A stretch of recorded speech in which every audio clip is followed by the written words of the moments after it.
Hey everyone, welcome back to Intro to DJing, and in this video what I want to do is show you how to set beat grids here in Rekordbox. It's really important to set your beat grids correctly because that'll allow you to use things like the phase meter or the sync button, or basically organize your tracks by BPM. So if you haven't set the beat grid right, or you don't have the tempo or phase right, it's very easy to make mistakes. So in this video we'll talk about setting static beat grids, which is perfect for pop, EDM, hip hop, most modern music that's recorded on a computer or with a click track.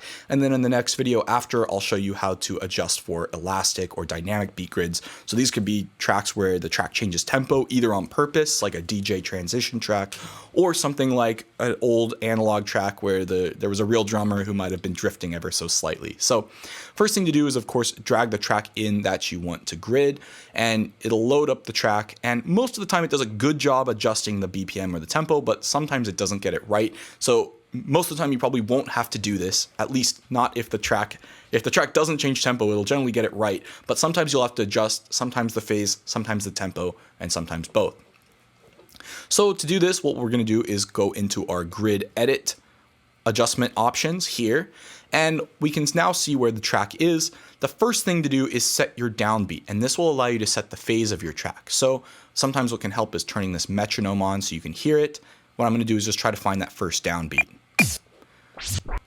Here it is. Now, sometimes what can happen is it's hard to find it if there's a big intro. So often it can be helpful to set your first downbeat at a point where the drums come in. So if this had been the starting point of my track, it's not very obvious. I may have had to wait until here where it's very clear. That's a downbeat. But a lot of tracks that start with an intro, it's very easy to find that. And what I'm going to do is both set 1.1 here and set the first beat grid to that particular point. So what that's going to do, set the downbeat and then also set 1.1 to that particular point.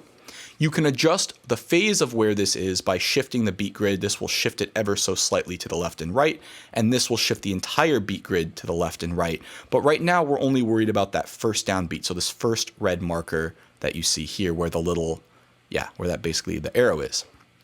Now what we need to do is go ahead and adjust where the beat grid, how long the beat grid is, or the spacing. This would be the BPM. So we've got the phase right. We just now need to adjust the tempo. So what I typically like to do is count 8 beats and then try to adjust the beat grid to those 8 beats first. Then what I'll do is jump to the end of the track and make some small minor edits.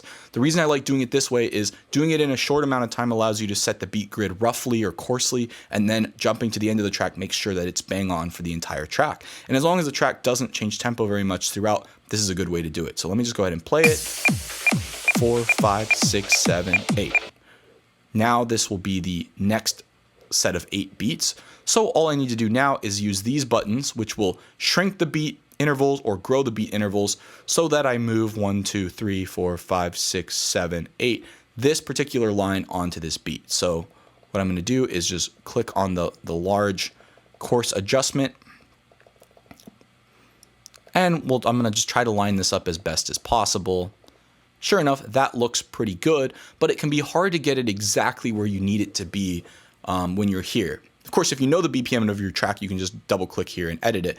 But suppose you don't know or you want to figure it out, you can just basically do it this way. And then once I get to the end of my track, I need this marker to go over here. So what I'm going to do is go ahead and maybe I'll shrink the beat intervals. That's going to make it faster. Actually, maybe I'll move this red one over here. You need to get it so that they all try to line up as much as possible. And it just takes some experience knowing where this is. So this is actually going to be the right way to do it. I think that's pretty close. And sure enough, that's where I have it. And then you can use this to check different points throughout the track that your beat grid isn't drifting, which is a sure sign that you've set the wrong tempo. The other way you can do it, of course, is by playing your track and then just tapping this along with the beat.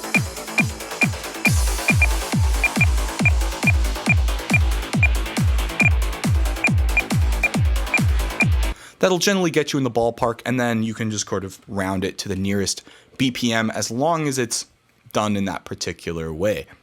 Once you're happy with the beat grid that you have set and you like it, what I would do is basically lock the tempo. This will be the analysis lock, and this will lock the tempo. Alternatively, if the track gets half timed or it gets double timed, you can use these buttons to basically half it or double it. So suppose it's rendering at 130 beats per minute, but it's actually a hip hop track at 65 beats per minute, you can use this to half the tempo or double the tempo if you like.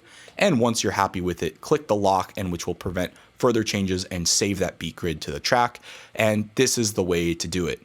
Now, once again, most of the time you won't have to do all this work. It generally tends to get it right from the first step on, but occasionally it doesn't, so it's good to know how to edit your beat grids in case you're getting weird behavior with sync or your phase meter. So hope you found this helpful, and I'll see you in the next video.